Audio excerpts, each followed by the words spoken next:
இயேசுவுக்கே புகழ். இன்று நம்முடைய தியானத்தின் 39வது நாள், அதாவது இறுதி நாள், கடைசி நாள்.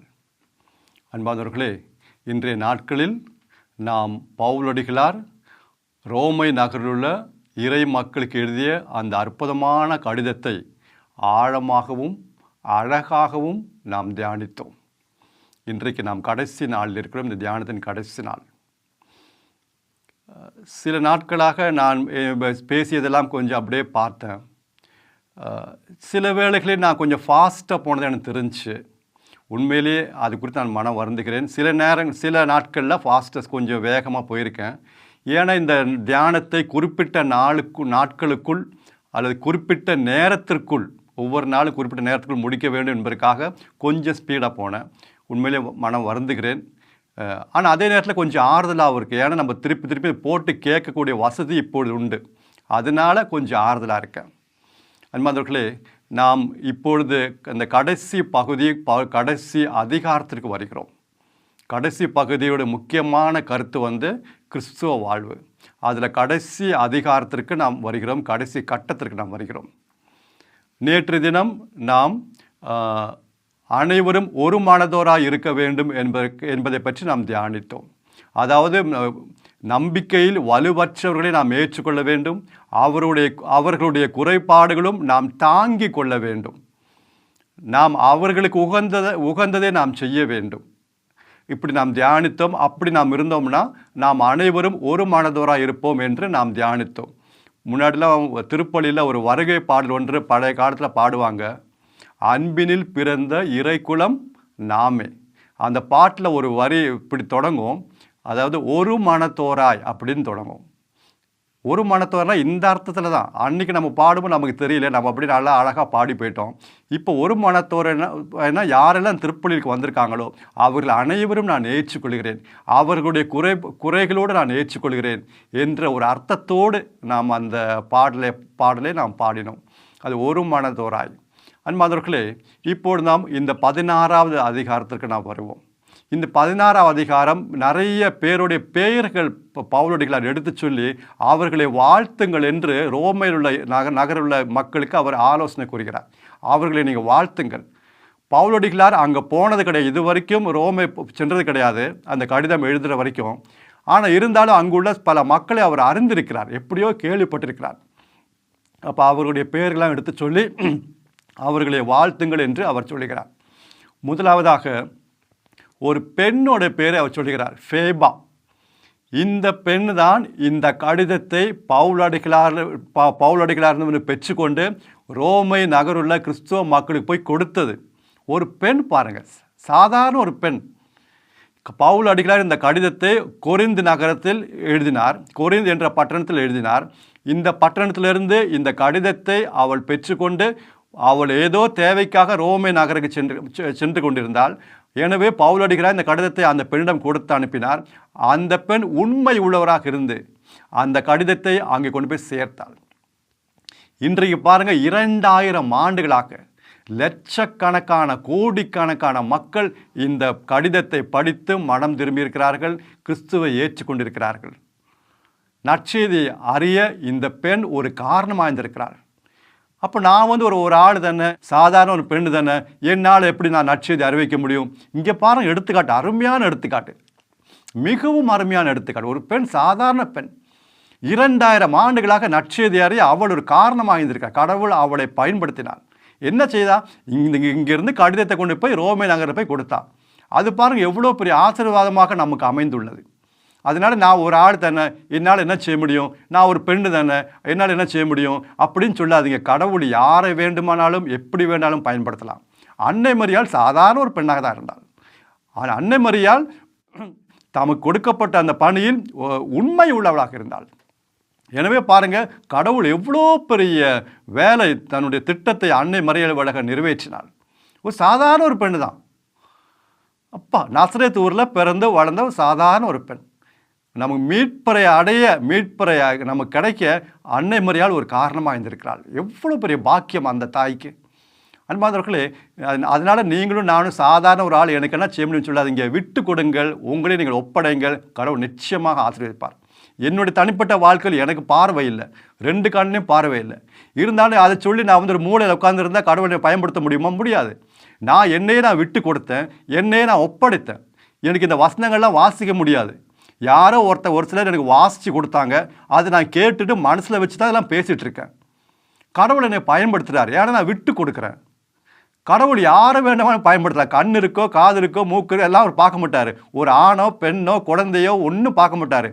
கடவுளுக்கு நாம் விட்டு கொடுக்கும்போது கடவுள் நம்மை அற்புதமாக பயன்படுத்துவார். அன்பான சகோதர சகோதரிகளே, அடுத்தது 3வது வசனத்திலிருந்து 5வது வசனம் முடிய பாருங்க. ஒரு தம்பதியினர், ஒரு கணவன் மனைவி குடும்ப வாழ்க்கை நடத்துகிறவர்கள் அக்விலாவும் பிரிஸ்சில்லாவும், முதல் பேர் பெண்ணோட மனைவியோட பேருக்கு தூயாவை போட்டிருக்கிறார். பிரிஸ்சில்லாவும் அக்விலாவும், அக்விலா தான் கணவர், பிரிஸ்சில்லா தான் மனைவி. பிரிஸ்சில்லாவும் அக்விலாவும் 3வது வசனத்திலிருந்து 5வது வசனம் முடிய என்ன அற்புதமான கணவன் மனைவி இவர்கள் பாருங்க. ஒரு இடத்துல திருத்துதர்பணி 18வது அதிகாரம், ஆக்ட்ஸ் ஆஃப் தி அப்போஸ்டல்ஸ், திருத்துதர்பணி 18வது அதிகாரத்தில் 24லேருந்து 26 முடிய வசனங்கள், 24 முதல் 26 முடிய வசனங்களில் அப்போலோ என்ற நற்செய்தியாளர், அப்போலோ என்ற ஒரு மனிதர், நற்செய்தியாளர், நற்செய்தி அறிவிக்கும் பணியாளர், கடவுளுடைய பணியாளர், அவர் இன்னும் சரியாக ஞானம் அவர் கிடைக்கவில்லை என்று இந்த தம்பதியினருக்கு அறிந்து கொண்டு, இந்த அக்கிலாவும் பிரிஸ்சிலாவும் அறிந்து கொண்டு அவரை வீட்டுக்கு வரவழைத்து நல்ல உணவளம் போட்டு கடவுளை பற்றி, இறைவனை பற்றி, இயேசுவை பற்றி இன்னும் அதிகமாக இவர்கள் அவருக்கு போதித்தார்கள். இவர்கள் இந்த கணவனும் மனைவியும் அந்த அப்போலோ என்ற அந்த ஆளுக்கு நற்செய்தி பணியாற்றும் அவருக்கு எடுத்து சொன்னார்களாம். அருமையானது, எவ்வளோ பெரிய மாபெரும் பணி. நம்ம என்ன சொல்கிறது, நற்செய்தி அறிவிப்பது, பைபிள் வாசிப்பது, இதெல்லாம் அருட்தந்தையர்களோட வேலை, சாமியாரங்க வேலை, சகோதரியோட வேலை. நமக்கு கிடையாது. நமக்கு மனைவி, கணவன், பிள்ளைங்கள்லாம் இருக்குது, நிறைய வேலை இருக்குது, இதெல்லாம் வாசிக்க முடியாது, இதெல்லாம் அறிவிக்க முடியாது. இங்கே பாருங்கள், அருமையான கணவன் மனைவி நற்செய்தி அறிவிக்கும் ஒருத்தரை வீட்டுக்கு கூட்டிட்டு வந்து அவருக்கு இவங்க வந்து இன்னும் அதிகமாக சொல்லி கொடுத்துறாங்க. இது போதாதுப்பா, இன்னும் நீங்கள் இது 10ல் இன்னும் நிறைய சொல்லணும், அதிகமாக சொல்லணும் என்று நிறைய இதை இவங்க வந்து சொல்லி கொடுத்துருக்காங்க இறை வார்த்தையை குறித்து. எப்பா, திருத்துதர்பணி 18வது அதிகாரம் 24லேருந்து 26 முடிய வசனங்கள் அது. இப்போ மீண்டும் ரோமர் 16வது அதிகாரத்துக்கு வருவோம். இவங்க இந்த கணவன் மனைவி அக்கிலாவும் பிரிஸ்சில்லாவும் வேற என்ன செஞ்சுருக்காங்க, ஒரு முறை பவுலடிகளாருடைய உயிரை இவங்க காப்பாற்றிருக்காங்க. அந்த வசனத்தில் இருக்குது, பவுலடிகளாருடைய உயிரை இவங்க காப்பாற்றுறாங்க. இவங்க அவங்களுடைய தலை கூட வைத்து கொடுக்க அவங்க தயாராக இருந்தாங்க, பவுலடிகளாருடைய உயிரை காப்பாற்ற. 3லேருந்து 5 முடிய வாசித்து பாருங்கள், எவ்வளோ அருமையாக இருக்குது இவங்க செய்த தியாகம். அது மட்டுமல்ல, வீட்டில் வந்து நற்செய்தி கூட்டம் நடத்த திருச்சபை ஒன்று கூட அந்த வீட்டை திறந்து கொடுத்தாங்களாம். வீட்டை திறந்து கொடுத்தாங்க. எவ்வளோ காரியங்கள் பாருங்கள் கணவன் மனைவி இவங்க செஞ்சது. ரோமர் 16வது அதிகாரம் 3லேருந்து 5 முடிய எவ்வளோ காரியம் செஞ்சுருக்காங்க. சரி, நீங்கள் பாருங்கள், நம்ம லைட்டாக எடுத்துக்கிறோம், குடும்ப வாழ்க்கைனா அதெல்லாம் முடியாது அப்படின்னு. இவங்க எப்படி செஞ்சாங்க? இவங்க அன்பார்ந்தவர்களே, மார்க் நற்செய்தி 2வது அதிகாரம் 1 வசனம், மார்க் நற்செய்தி 2வது அதிகாரம் 1 வசனம். அங்கே வந்து ஒரு நியூஸ் அந்த ஊர் பூரா பரவிச்சான். என்ன நியூஸு? இயேசு வந்து குறிப்பிட்ட வீட்டில் இருந்தாராம், இயேசு வந்து அந்த வீட்டில் இருக்காருப்பா அப்படின்னு செய்தி முழுவதும் பரவியதான். இயேசு அந்த வீட்டில் இருக்காருப்பான்னு செய்தி முழுவதும் பரவியதான். இயேசு ஒரு வீட்டில் இருக்காராம். அது மாதிரி நம்முடைய வீட்டை பற்றி இப்படி சொல்லுவாங்களா, இயேசு அந்த வீட்டில் இருக்காருப்பா, நாங்கள் அந்த வீட்டுக்கு போனோம், அவங்களுடைய அந்த வார்த்தை கேட்டப்போ எங்களுக்கு எவ்வளோ ஆறுதலாக இருந்துச்சு, நிச்சயமாக இயேசு அந்த வீட்டில் இருக்காருப்பா, நாங்கள் அந்த வீட்டுக்கு போனால் அவங்களோட உரையாடும் போது அது எங்களுக்கு ஆசீர்வாதமாக அமைஞ்சுப்பா, இயேசு அந்த வீட்டில் இருக்காருப்பா. அப்படி நம்ம பார்த்து உங்களுடைய வீட்டை பற்றி யாராவது சொல்லுவாங்களா? உங்களுடைய அக்கம் பக்கத்தில் இருப்பவர்கள், அந்த ஊருக்காரங்களாம் சேர்ந்து, அந்த வீட்டில் இயேசு இருக்காருப்பா, இயேசு இருக்காதுப்பா, அந்த வீட்டுக்கு போனீங்கன்னா ரொம்ப ஆசீர்வாதமாக இருக்கும்பா, அவங்க பேசும்போது, அவங்க நமக்கு ஜெபிக்கும்போது ரொம்ப ஆசீர்வாதமாக இருக்குப்பா, ஏன்னா இயேசு அந்த வீட்டில் இருக்காருப்பா. இந்த செய்தி ஊர் பூரா பரவுதா உங்களுடைய வீட்டை பற்றி. எவ்வளோ பெரிய சவால் பாருங்க. இது சவாலாக எடுத்துக்கணும், ஒவ்வொரு குடும்பத்திலும் சவால் எடுத்துக்கணும். ஆண்டவர், எங்களுடைய வீட்டு இப்படி ஒரு செய்தி பரவணும், எங்கள் வீட்டை பற்றி இந்த செய்தி பரவணும், இயேசு எங்கள் வீட்டில் இருக்காருன்னு எல்லாம் தெரிஞ்சுக்கணும், எங்களுடைய வீடு மற்றவங்களுக்கு ஒரு ஆசீர்வாதமாக இருக்கணும். ஜெபிப்பீங்க, நல்ல கடவுள் அந்த ஜெபத்தை கேட்பார் ஜெபிச்சிங்கன்னா. அப்போ அந்த பாருங்க, இந்த அக்கிலோ பிரிஸ்கில்லாவோட வீடு வந்து அவங்க திருச்சபை கூடுறதுக்காக திறந்து கொடுத்தாங்க, ஜெபிப்பதற்காக, நற்செய்தி கூட நடத்துவதற்காக, கடவுளை ஆராதிப்பதற்காக திறந்து கொடுத்தாங்க. எவ்வளோ பெரிய தியாகம்! அந்த வீடு ஆசீர்வதிக்கப்பட்ட வீடாக இருந்திருக்கு, நிச்சயமாக இருந்திருக்கு. அதனால தான் பவுலடிகளார் அவங்களுக்கு குறித்து எழுதியிருக்காரு. அப்புறம் 5வது வசனத்தில் பார்த்தீங்கன்னா ஒரு வீட்டு படம் உங்களுக்கு தர. 5வது வசனத்தில், அது கடைசி பகுதியில், 5வது வசனம் கடைசி பகுதியில், ஆசியாவிலேயே, இந்த ஆசியாவிலே முதல் முறையாக கிறிஸ்துவை ஏற்றுக்கொண்டவருடைய பேர் அங்கே இருக்கு. ஆசியாவிலேயே முதல் முறையாக கிறிஸ்துவை ஏற்றுக்கொண்ட முதல் ஆளோட பேர் அங்கே இருக்கு. The first person to come to Christ or to accept Christ in Asia. அந்த 5வது வசனத்தில் அந்த ஆளோட பேர் பவுலடிகளார் இப்படி சொல்லி தான் எழுதியிருக்காரு. கிறிஸ்துவை ஆசியாவில் ஏற்றுக்கொண்ட முதல் ஆள் அப்படின்னு சொல்லி தான் எழுதியிருக்காரு. கொஞ்சம் வாசி பாருங்க, ஒரு வீட்டு படம் எடுத்துக்கோங்க. அடுத்து 6வது வசனத்தை பார்த்தீங்கன்னா மரியான்ற பெண். இங்கே பாருங்கள், மீண்டும் ஒரு பெண் மரியாங்கிற பெண். இவள் பாடுபட்டு ஆண்டவருக்காக உழைத்தவள். அவன் பேர் அங்கே வந்திருக்கு. பவுலடிகளார் எடுத்து சொல்கிறார். பவுலுடைய பாருங்க எவ்வளோ இது அக்கறையோடு சொல்ல, பெண்களை வந்து அவர் ஒதுக்கி வைக்கலைங்க. அவர் பெண்களை ஒதுக்கி, நிறைய பேர் சொல்கிறாங்க பவுலடிகளார் எல்லாம் பெண்களுக்கு எதிராக இருக்காங்க. நோனோ, ஒருபோதும் கிடையாது. அப்படி இருந்தால் அப்படி சொல்லி இந்த மாதிரி பெண்களோட பேர் எடுத்து சொல்ல மாட்டார். அக்கறை உள்ளவராக இருக்கிறார். அவங்க செய்யும் ஊழியத்தையும் இவர் பாராட்டுகிறார். அப்போ அந்த மரியாங்கிற பெண் பாடுபட்டு ஆண்டவருக்காக உழைத்தவள். பாருங்க, எனக்கு அந்த வார்த்தை என்னன்னா, பாடுபட்டு உழைத்தவள். அப்போ ஒரு சிலர் வந்து வெறும் சும்மா உழைக்கிறாங்க, ஒரு சிலர் பாடுபட்டு உழைக்கிறாங்க. அந்த பகுதியெல்லாம் நல்லா வாசிங்கன்னா அதே ரோமேர் 16வது அதிகாரம் 12வது வசனத்தில் அந்த வித்தியாசம் வருது. ரோமேர் 16வது அதிகாரம் நம்ம தியானிக்கிற இந்த அதிகாரம் 12வது வசனத்தில் அந்த வித்தியாசம் வருது. அங்கே ஒருத்தரை குறிப்பிட்டு கடவுளுக்காக பாடுபட்டு உழைத்தவர் என்றும், இன்னொருத்தரோட பேரை பவுலடிகளார் எடுத்து சொல்லி இவர் ஆண்டவருக்காக உழைத்தவர் என்றும். அப்போ உழைத்தவரும் பாடுபட்டு உழைத்தவரும் கடவுள் நன்றாக கவனிக்கிறார், உற்று பார்க்கிறார். உங்களுடைய பிள்ளைங்களுக்கு, குழந்தைகளுக்கு நீங்கள் பாடுபட்டு நீங்கள் உழைக்கிறீங்களா? நற்செய்தி அறிவிப்பதற்காக, இறைவார்த்தை கொடுப்பதற்காக நீங்கள் பாடுபட்டு உழைக்கிறீங்களா அல்லது உழைக்கிறீங்களா? பாருங்க எவ்வளோ வித்தியாசம். அந்த சின்ன வித்தியாசத்தை கூட தூய ஆவியானவர் சுட்டி காட்டுகிறார் இந்த பகுதியில். அப்போ அந்த பகுதியை முழுவதும் பார்த்தீங்கன்னா பலருடைய பேரை எடுத்து சொல்லி பவுலடிகளார் அவங்களுடைய வாழ்த்துங்க அப்படின்னு சொல்லி ரோமையில் இறை மக்களுக்கு அவர் வேண்டுதல் வைக்கிறார். அவங்களுக்காக வாழ்த்துங்க, அவங்களுக்காக ஜெபிங்கன்னு சொல்லிட்டு. அன்பாந்தவர்களே, அடுத்த இது 17வது வசனத்துக்கு வருவோம். இது வந்து 16 முடிய இந்த பேரெலாம் சொல்லி அப்படி வாழ்த்து சொல்கிறாரு. 17லேருந்து 20 முடிய ஒரு வித்தியாசமான பகுதி. அங்கே என்ன சொல்கிறார் பவுலடிகளார்? உங்கள் சபையில், உங்கள் திருச்சபையில், ரோமையில் திருச்சபையில் வந்து நிறைய பிரிவினை இருக்குது. அங்கே வந்து நீங்கள் நிறைய இந்த பிரிவினைக்கு யாரின் காரணத்தை பாருங்கள். யார் இதுக்கெல்லாம் காரணம் பார்த்து அவர்களை விலக்கி வைங்க, அவங்க தனியாக விலக்கி வைங்க, அவங்க கூட சேராதீங்க. திருச்சபையில் இந்த மாதிரி பிரிவினை உண்டாக்குவார் பலர் இருக்காங்க. அவர் பவுலுடைய சொல்கிறாரு, இவங்கள அவங்களுடைய வயிற்றுக்காக அப்படி செய்கிறாங்க, அவங்க சொந்த நலனுக்காக அப்படி செய்கிறாங்க. அதுவும் சாதாரண மக்களிடம் தான் இப்படி செய்கிறாங்க. கபடமற்றவர்களிடம் தான் இவங்க இப்படி நடந்துக்கிறாங்க. சாதாரண மக்களை ஏமாத்துறாங்க. ஒரு சிலர் பங்கில், திருச்சபையில், அன்பியத்தில் பிரிவினை உண்டாக்குறாங்க. எத்தனை பேர்? சில பங்குலாம் பார்த்தீங்கன்னா பங்கு சாமியாருக்கு சப்போர்ட்டாக ஒரு குரூப்பு, எதிராக இன்னொரு குரூப்பு, ஒரு சில ஆட்களுக்கு எதிராக ஒரு குரூப்பு, அந்த ஆட்களுக்கு சப்போர்ட்டாக ஒரு குரூப்பு, கையெழுத்து வாங்குறது, நிறைய பேர்ட்ட கையெழுத்து வாங்குறது, எவ்வளோ என்ன நடக்குது. வாட்ஸ்அப்பில் தேவையில்லாத மெசேஜெலாம் அனுப்புறது, அவங்களுக்கு எதிராக இவங்களுக்கு எதிராக, வாட்ஸ்அப்பில், மொபைலில். அன்பாதவர்களே, இது கடவுள் பிடிக்காத ஒரு செயல்.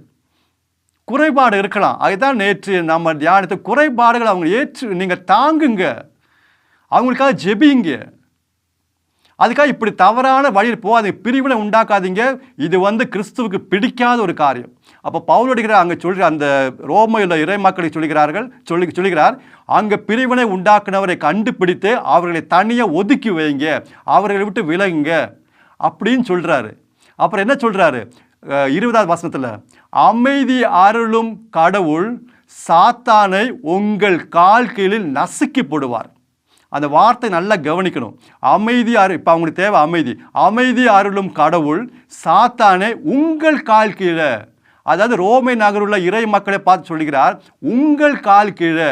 இது அந்த சூழ்நிலையில் அந்த காலகட்டத்தில் நடப்பதாக அவர் சொல்லுகிறார். ஒரு காலத்தில் வருங்காலத்தில் இயேசுவின் கால் கீழே சாத்தான் நசுக்கப்பட போகிறான். அது ஒரு காலம் நடக்க போகுது. அது வேற. இது இந்த பிரச்சனைக்கெல்லாம் காரணமாக இருக்கிறது சாத்தான். இந்த பிரிவினையெல்லாம் திருச்சபையில் உண்டாக்குறத சாத்தான். அதாவது என்ன சொல்றாருன்னா, இதுக்கெல்லாம் காரணமாக யார் இருக்காங்களோ அவங்கள அந்த சாத்தானை உங்களுடைய கால் கீழ் கடவுள் கொண்டு வருவார். கடவுள் உங்க கால் கீழ் கொண்டு வருவார். அதனால அப்பதான் அந்த பிரச்சனை தீரும். நீங்கள் பயப்படாதீங்க. ஒரு உற்சாகப்படுத்துகிறார். உங்கள் கால் கீழே அந்த திருச்சபை, அந்த ரோமை திருச்சபை பார்த்து சொல்கிறார், உங்கள் கால் கீழே இந்த பிரச்சனைக்கு ஒரு தீர்வு கடவுள் கொண்டு வருவார். நீங்கள் அமைதி அருளும் கடவுள் இது செய்வார் என்று உற்சாகப்படுத்துகிறார். அன்பான சகோதர சகோதரிகளே, எவ்வளோ அற்புதமான ஒரு செய்தி. நாம் எச்சரிக்கையாக இருக்கணும். நம்முடைய பங்கில், நம்முடைய அன்பியத்தில், நம்முடைய திருச்சபையில் இந்த மாதிரி யாராவது பிரச்சனை கொண்டு வரங்க இருக்காங்களா, அவங்கள பார்த்து திருத்த பாருங்கள். இல்லைன்னா அவங்கள ஒதுக்கி வைங்க. ஒன்றும் பயப்படாதீங்க. கடவுள் தான் இந்த இறை வார்த்தையில் கடவுள் நம்மோடு பேசுகிறார். இது நம்ம கீழ்ப்படணும் இந்த வார்த்தைக்கு. இல்லைன்னா சரிப்பட்டு வராது. இதனால் நிறைய பேர் பாதிக்கப்படுறாங்க. அன்பான சகோதர சகோதரிகளே, அப்போ இந்த நற்செய்தியை பற்றி நாம் இத்தனை நாட்கள் தியானித்தோம். முழுமையான நற்செய்தி பற்றி தியானித்தோம். இந்த நற்செய்தியை அறிவிக்க உங்களுக்கும் எனக்கும் கடமை உண்டு. இன்றைக்கு எத்தனை பேர் இந்த உலகத்தில், நம்முடைய அக்கம் பக்கத்தில், நம்முடைய ஊரில் எத்தனை பேர் இன்றைக்கு கிறிஸ்துவை அறியாமல் இருக்காங்க? நம்முடைய குடும்பத்தில், நம்முடைய உற்றார் உறவினர்கள், நண்பர்கள் எத்தனை பேர் இருட்டில் இருக்காங்க? ஏனோ தானோ என்ற கிறிஸ்தவ வாழ்க்கை வாழ்ந்து கொண்டிருக்கிறார்கள். இந்த மாபெரும் நற்செய்தி இன்னும் அறியாமல் ஒரு இருட்டில் ஆவிக்குரிய அர்த்தத்தில் குருடர்களாக இன்றைக்கும் இருக்கிறார்கள். அப்போ இந்த நற்செய்தி இத்தனை நாட்களாக நாம் கேட்க கடவுள் இந்த மாபெரும் வாக்கியத்தை நம்ம கொடுத்தார். அப்போ நம்ம அடுத்த என்ன செய்யணும்? இந்த நற்செய்தியை கடவுள் எப்படி நம்ம அறிவிக்க சொல்கிறாரோ, அந்த ஆவியானவரின் தூண்டுதலால் இந்த நற்செய்தி எப்படியெல்லாம் கொடுக்க முடியுமோ, எப்படியெல்லாம் பகிர்ந்து கொள்ள முடியுமோ, எப்படியெல்லாம் ஷேர் பண்ண முடியுமோ அப்படி கொடுக்க உங்களுக்கும் எனக்கும் கடமை உண்டு. ஏதோ முடிஞ்சுப்பா, தியானம் முடிஞ்சுப்பா, பைபிளை முடிச்சு பார்ப்போம், அப்படி கிடையாது. இது மற்றவர்கள் கொடுக்கணும். இது உங்களுக்கு சொந்தமானதல்ல, இது எனக்கு சொந்தமானதல்ல. எனக்கு சொந்தமானது நானே வச்சுருப்பேன்னு ஏன் உங்கள்கிட்ட நான் பகிர்ந்து கொள்கிறேன்? இது நம்முடையது. எனக்கு அந்த கடமை இருக்கிறது. நான் கொடுக்கலன்னா எனக்கு அது ஐயோ கேடு. அது மாதிரி ஒரு எச்சரிக்கையாக நம்ம எடுத்துக்குவோம். எத்தனை பேர் இன்றைக்கு இந்த நற்செய்தி அறியாமல் இந்த உலகத்துட்டு போயிட்டாங்க? அதுக்கு நீங்களும் நானும் காரணம். அக்கம் பக்கத்தில் இருப்பவங்க, நம்முடைய வீட்டில் அக்கம் பக்கத்தில் இருக்கிறவங்க, நம்ம வேலை செய்கிற இடத்துல நம்மளோட வேலை செய்கிறவங்க, அவங்களாம் இந்த நற்செய்தி கேட்காம இந்த உலகத்துட்டு போயிட்டாங்களே, அதுக்கு ஓரளவுக்கு நீங்களும் நானும், ஒரு விதத்தில் நீங்களும் நானும் காரணம். உண்மையில காரணம். ஏன்னா கடவுள் நமக்கு அந்த தூண்டுதல் கொடுத்த போது நாம் வெட்கப்பட்டோம், நாம் பயப்பட்டோம். இயேசுவை பற்றி சொல்ல, கிறிஸ்துவை பற்றி சொல்ல பயப்பட்டோம். ஏன்னா அவங்க என்ன தப்பாக நினச்சிக்குவாங்களா, இல்லை நம்மளை பற்றி நமக்கு எதிராக அவங்க செயல்படுவாங்களா, இப்படின்னு தவறான எண்ணங்கள் சாத்தா நம்முடைய மனதில் கொண்டு வந்து நாம் ஒதுங்கி விட்டோம். நம்ம போய் மைக்கை பிடிச்சி பேசணும்னு சொல்ல, தூய நீங்கள் ஜெபிச்சிங்கன்னா, ஆண்டவரே இந்த நற்செய்தி அறிவிக்க எனக்கு ஒரு வாய்ப்பை தாங்க, என்னோட வேலை செய்கிற இடத்துல ஒரு வாய்ப்பை தாங்க, அக்கம் பக்கத்தில் எனக்கு ஒரு வாய்ப்பை தாங்க அப்படின்னு ஜெபிச்சிங்கன்னா கடவுளே உங்களுக்கு ஒரு வாய்ப்பை உண்டாக்குவார். அப்படி தாங்க எனக்கு உண்டாக்குனாரு. நான் எப்படி நற்செய்தி அறிவிப்பேன், எனக்கு கண் பார்வை போச்சு, எப்படி முடியலையாண்டவரே அப்படின்னு உட்காந்துருந்தேன். அப்போ நான் ஜெபிச்சேன், எனக்கு ஒரு வாய்ப்பை தாங்க, எனக்கு வாய்ப்பை தந்தீங்கன்னா அந்த வாய்ப்பை பயன்படுத்தக்கூடிய அந்த அருளை எனக்கு தாங்க. இந்த இறை வார்த்தை அறிவிக்க எனக்கு இப்போ முடியாது, என்னால் பைபிள் வாசிக்க முடியாது, அப்போ நீங்களே பயன்படுத்தணும்னு சொல்லி என்னை நான் ஒப்பு கொடுத்த பொழுது நான் அதுக்காக அக்கம் பக்கத்தில் இருப்பவர்களுக்காக பரிந்து பேசினேன். இந்த உலகத்தில் மக்களுக்காக நான் பரிந்து பேசினேன். அப்படி பரிந்து பேசிய போது கடவுள் என்னை பயன்படுத்துகிறார். அவர் என் தந்த தூண்டுதல் வழியாக நான் செயல்படுகிறேன், வேற ஒன்றும் கிடையாது.